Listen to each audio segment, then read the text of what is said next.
दोस्तों नमस्कार। एक बार सोचिए, वो लहर जो कल तक खुद को सुनामी समझ बैठी थी और सोचती थी कि पूरे तंत्र को बहा ले जाएगी, आज वही लहर अपने ही किनारे पर टकराकर रेत बनकर बिखर चुकी है। कल तक जो चेहरे जंतर मंतर के मंच पर चढ़कर सीना ठोंक रहे थे, संसद तक मार्च निकाल रहे थे, गृह मंत्री अमित शाह और शिक्षा मंत्री धर्मेंद्र प्रधान से इस्तीफा मांग रहे थे, आज वही चेहरे सड़कों पर निकलने से पहले 2 बार सोच रहे हैं। यह कोई इत्तेफाक नहीं है, यह उस व्यवस्था की ताकत है जो शोर से नहीं सबूत से चलती है। अगर आपको लगता है कि देश की सेना और संविधान का अपमान करने वालों पर यह सख्ती वाकई जरूरी थी, तो इस वीडियो को अभी लाइक कर दीजिए। और अगर आप ऐसी ही निडर रिपोर्टिंग रोज देखना चाहते हैं तो लाल सब्सक्राइब बटन दबाकर बेल आइकॉन को ऑल पर सेट कर लीजिए। अब चलिए समझते हैं कि यह पूरा खेल आखिर पलटा कैसे। सबसे पहले बात करते हैं उस डिजिटल परत की, जो असल में इस पूरे आंदोलन की जड़ थी, लेकिन जिसे बड़ी चालाकी से छुपाया गया। गृह मंत्रालय की Indian cyber crime coordination centre यानी I4C ने जो प्राथमिक आंकड़े जारी किए हैं वो चौंकाने वाले हैं। पता चला है कि जंतर मंतर पर जब 24 घंटे का अल्टीमेटम दिया जा रहा था, ठीक उससे कुछ घंटे पहले सोशल मीडिया पर हजारों नए अकाउंट्स अचानक सक्रिय हो गए थे। अब जरा इसे ऐसे समझिए, जैसे किसी शांत तालाब में अचानक सैकड़ों मेंढक एक साथ टर्राने लगे। तो शक तो होता ही है कि यह प्राकृतिक नहीं, बल्कि किसी ने जानबूझकर पत्थर फेंका है। यही हुआ यहाँ भी। एक ही समय पर एक जैसी भाषा में एक जैसे हैशटैग के साथ हजारों अकाउंट सक्रिय होना कोई स्वाभाविक जनाक्रोश नहीं, बल्कि एक सुनियोजित डिजिटल ऑपरेशन जैसा दिखता है। जब साइबर टीम ने इन अकाउंट्स के IP एड्रेस खंगाले तो एक बड़ा हिस्सा विदेशी सर्वरों और सीमाओं से जुड़ा मिला। यानी जिस आंदोलन को जनता की आवाज बताया जा रहा था, उसका एक हिस्सा दरअसल देश की सीमाओं के बाहर से नियंत्रित हो रहा था। यही नहीं, जब इंटरनेट और मोबाइल सिग्नल पर प्रतिबंध लगे तो कुछ समूहों ने ब्लूटूथ और पीयर टू पीयर एप्स के जरिए बिना इंटरनेट के भी संवाद बनाए रखने की कोशिश की। इसे यूं समझिए जैसे कोई नदी का मुख्य रास्ता बंद हो जाए तो पानी छोटी छोटी नालियों से रिसने लगे। लेकिन दिल्ली पुलिस और स्पेशल सेल ने समय रहते इन नालियों को भी पहचान लिया और बंद कर दिया। इसका मतलब यह है कि यह प्रदर्शन सिर्फ सड़क पर नहीं, बल्कि एक समानांतर डिजिटल मोर्चे पर भी लड़ा जा रहा था, और उस मोर्चे पर भारत की एजेंसियां कहीं ज्यादा तैयार निकली। अब आते हैं पैसे के खेल पर, क्योंकि किसी भी आंदोलन को हफ्तों तक जिंदा रखने के लिए मंच चाहिए, साउंड सिस्टम चाहिए, भोजन पानी की व्यवस्था चाहिए, और यह सब मुफ्त में नहीं होता। वित्तीय खुफिया इकाई यानी FIU ने उन ट्रस्टों और संस्थाओं के बैंक खातों की जांच शुरू की है जिनके जरिए यह पूरा इंतजाम किया जा रहा था। भारत में विदेशी अंशदान विनियमन अधिनियम यानी FCRA बिल्कुल साफ कहता है कि कोई भी संस्था बिना पूर्व स्वीकृति के विदेशी फंड नहीं ले सकती। लेकिन जांच में सामने आया कि कई गैर लाभकारी ट्रस्टों ने छात्रों और युवाओं के कल्याण के नाम पर मिली प्रशासनिक स्वीकृतियों का दुरुपयोग करके महंगे लॉजिस्टिक्स और हाईटेक विज्ञापन अभियानों को फंड किया। इसे ऐसे समझिए जैसे कोई व्यक्ति स्कूल की फीस के नाम पर पैसा मांगे और उसी पैसे से पार्टी का आयोजन कर दे। जब नियत में ही खोट हो तो पूरी इमारत देर सबेर गिरती ही है। अब जरा इतिहास के आईने में झांकते हैं, क्योंकि जो लोग आज लोकतांत्रिक अधिकार और अभिव्यक्ति की स्वतंत्रता की दुहाई दे रहे हैं, उन्हीं की चुप्पी उस वक्त गायब हो जाती है जब बात दूसरे राज्यों की आती है। महाराष्ट्र में सिर्फ एक सोशल मीडिया टिप्पणी के आधार पर सख्त कानूनी कार्रवाई हुई थी। इसी तरह 2012 में पश्चिम बंगाल में एक व्यक्ति ने महज एक कार्टून फॉरवर्ड किया था और उस पर पुलिस कार्रवाई हुई। पंजाब, छत्तीसगढ़ और तमिलनाडु जैसे राज्यों में भी समय समय पर पत्रकारों और कंटेंट क्रिएटर्स पर मामले दर्ज होते रहे हैं। दिलचस्प बात यह है कि उस समय जो दल इन कार्रवाइयों को सही ठहरा रहे थे, आज वही दल केंद्र सरकार की इसी तरह की सख्ती को दमन बताने की कोशिश कर रहे हैं। यह दोहरा मापदंड नहीं तो और क्या है। कानून अगर कानून है तो वह हर राज्य में हर पार्टी के लिए एक जैसा होना चाहिए। यही असली निष्पक्षता है, और इसी निष्पक्षता ने आज इस पूरे आंदोलन की हवा निकाल दी है। अब बात करते हैं उस मोड़ की जिसने सड़क की तस्वीर पूरी तरह बदल दी। पिछली बार जब यह लोग जंतर मंतर पर उछल कूद मचाने में कामयाब हुए थे, उसकी एक बड़ी वजह यह थी कि इस पूरे मामले की जिम्मेदारी JP नड्डा को सौंपी गई थी, जिन्हें ऐसे उग्र और प्रायोजित आंदोलनों को संभालने का उतना प्रशासनिक अनुभव नहीं था। लेकिन इस बार गणित पूरी तरह बदल चुका था। खुद गृह मंत्री अमित शाह ने कमान अपने हाथ में ले ली। 28 जुलाई की शाम जैसे ही गृह मंत्रालय की तरफ से सख्त प्रशासनिक निर्देश जारी हुए,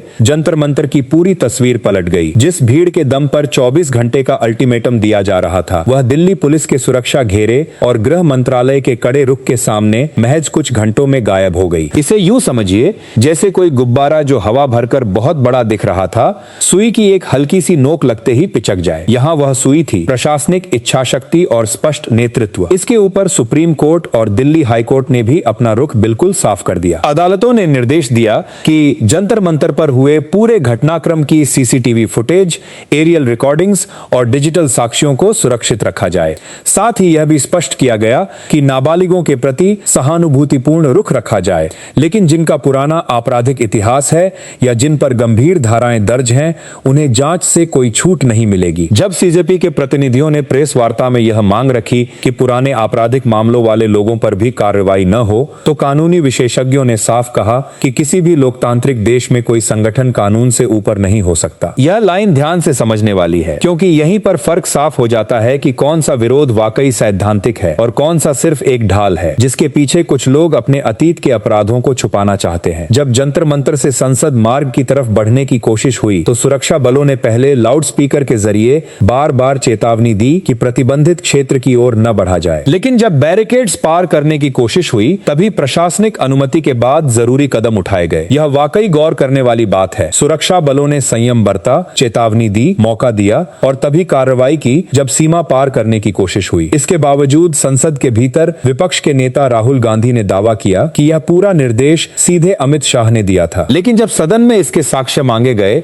तो स्पष्ट हुआ कि जमीन पर सुरक्षा का फैसला मौके पर मौजूद प्रशासनिक अधिकारी ही लेते हैं। यह सिद्धांत सुप्रीम कोर्ट और कई उच्च न्यायालयों के पुराने फैसलों में पहले से तय है। यहाँ यह समझना जरूरी है कि राजनीतिक बयानबाजी और प्रशासनिक प्रक्रिया दो अलग चीजें हैं। एक भावना पर चलती है, दूसरी सबूत और प्रोटोकॉल पर, और जब यह दोनों टकराती हैं तो अंततः जीत प्रक्रिया की ही होती है। अब जरा उस दृश्य की कल्पना कीजिए जो आज सड़कों पर दिख रहा है। जो नेता कल तक कैमरों के सामने बड़ी बड़ी धमकियां दे रहे थे, आज वे दोनों हाथ जोड़कर जनता से माफी मांग रहे हैं। कह रहे हैं कि अब जीवन में कभी प्रोटेस्ट नहीं करेंगे। लेकिन जागरूक और राष्ट्रभक्त जनता इतनी आसानी से मानने वाली नहीं है। सड़कों पर, गलियों में और सोशल मीडिया पर इनका ऐसा स्वागत हो रहा है कि इनके आकाओं के पसीने छूट गए हैं। इस बीच सीजेपी प्रमुख अभिजीत दीपके ने फिर एक विवादित बयान दे दिया कि अगर सरकार नहीं मानी तो वे दोबारा सड़कों पर उतरेंगे। लेकिन सोचिए, जिस पार्टी को बने अभी मुश्किल से 8-10 दिन हुए हैं,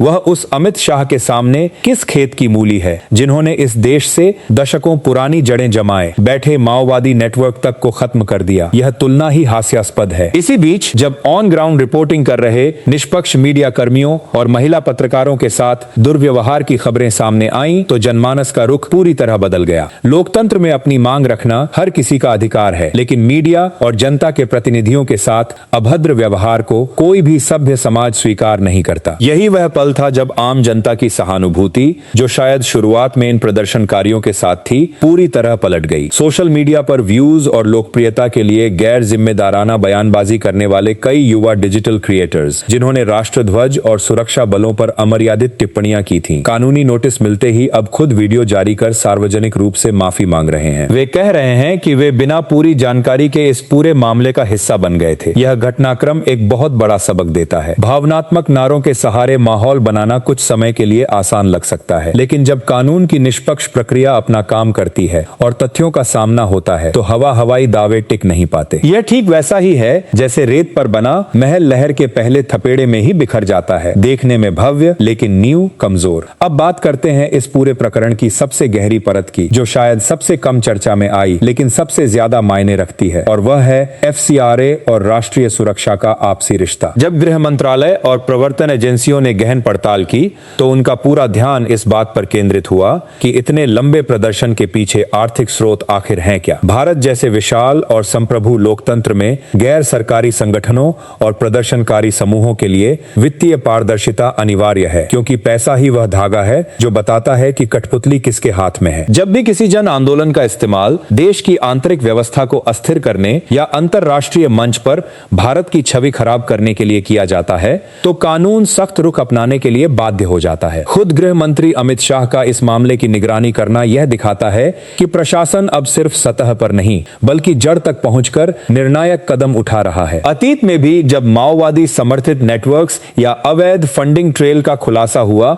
भारत सरकार ने बिना किसी समझौते के कठोर फैसले लिए। यही निरंतरता आज भी दिखाई दे रही है। यहाँ एक बात साफ समझ लेनी चाहिए, भारत का संविधान हर नागरिक को विरोध दर्ज कराने का पूरा अधिकार देता है और यह अधिकार पवित्र है, इस पर कोई बहस नहीं। लेकिन जब विरोध की आड़ में राष्ट्रीय सुरक्षा, संप्रभुता और आर्थिक नियमों का उल्लंघन होने लगे तो राज्य को अपनी प्रशासनिक शक्तियों का निष्पक्ष इस्तेमाल करना ही पड़ता है। यह कोई दमन नहीं बल्कि जिम्मेदारी है। एक लोकतंत्र तभी मजबूत रहता है जब असहमति और अराजकता के बीच की रेखा साफ बनी रहे, और यही रेखा आज गृह मंत्रालय ने दोबारा खींची है। अब जरा साइबर सुरक्षा वाले पहलू को थोड़ा और गहराई से देखते हैं, क्योंकि आधुनिक भारत में असली लड़ाई अब सिर्फ सड़कों पर नहीं बल्कि डेटा और नेटवर्क की दुनिया में भी लड़ी जा रही है। जब सुरक्षा एजेंसियों ने प्रदर्शन के दौरान इस्तेमाल हो रहे डिजिटल संचार माध्यमों की समीक्षा की तो पता चला कि रणनीतिक निर्देश देने के लिए वैकल्पिक तरीके अपनाए जा रहे थे। लेकिन भारत की एजेंसियों ने समय रहते इन नेटवर्क्स की पहचान कर उन्हें निष्प्रभावी कर दिया। यह दिखाता है कि आज की प्रशासनिक व्यवस्था केवल भीड़ को तितर बितर करना नहीं जानती बल्कि उसके पीछे के डिजिटल और वित्तीय ताने बाने को भी बेनकाब करना जानती है। जब रसद और प्रायोजित प्रचार माध्यमों पर कानून का शिकंजा कसता है तो कोई भी असंवैधानिक दबाव बनाने की रणनीति अपने आप ढह जाती है। दोस्तों, इस पूरे घटनाक्रम से जो सबसे बड़ा सबक निकलता है वह यह है कि हमारे देश के युवाओं को किसी भी बहकावे में आने से पहले तथ्यों और सच्चाई की पूरी पड़ताल जरूर करनी चाहिए। सोशल मीडिया पर वायरल होने की चाहत में राष्ट्र विरोधी नैरेटिव का हिस्सा बन जाना बहुत आसान है, लेकिन जब कानून अपना काम शुरू करता है तो जिम्मेदारी से बचना नामुमकिन हो जाता है। संविधान और कानून के दायरे में रहकर ही सच्चा राष्ट्र निर्माण संभव है। जंतर मंतर पर जो कुछ हुआ वह सिर्फ एक प्रदर्शन की कहानी नहीं बल्कि यह दिखाता है कि आज का भारत अपने लोकतांत्रिक मूल्यों के प्रति जितना प्रतिबद्ध है, अपनी आंतरिक और बाह्य सुरक्षा को लेकर उतना ही सजग भी है। चाहे वह दशकों पुराना माओवादी नेटवर्क हो या आधुनिक प्रायोजित डिजिटल वॉरफेयर, भारत के सुरक्षा तंत्र ने हर मोर्चे पर अपनी सक्षमता साबित की है। अगर आपको भी लगता है कि गृह मंत्रालय और सुरक्षा एजेंसियों का यह कड़ा और निष्पक्ष कदम पूरी तरह राष्ट्रहित में था तो इस वीडियो को अभी लाइक कर दीजिए, क्योंकि आपका एक लाइक सच्चाई की आवाज को और मजबूत बनाता है। और अगर आप पहली बार हमारे चैनल पर आए हैं तो अभी सब्सक्राइब कर लीजिए और बेल आइकॉन को ऑल पर सेट कर लीजिए ताकि देश की सुरक्षा, कूटनीति और राष्ट्रीय मुद्दों से जुड़ी कोई भी सच्ची और निडर रिपोर्ट आपसे छूटे नहीं। इस पूरे मुद्दे पर आपकी क्या राय है नीचे कमेंट बॉक्स में जरूर बताइए और अपनी राष्ट्रभक्ति का परिचय देते हुए गर्व से जय हिंद जरूर लिखिए। हम जल्द मिलेंगे एक और निडर और कड़क विश्लेषण के साथ। तब तक के लिए सतर्क रहें, सुरक्षित रहें। जय हिंद, जय भारत।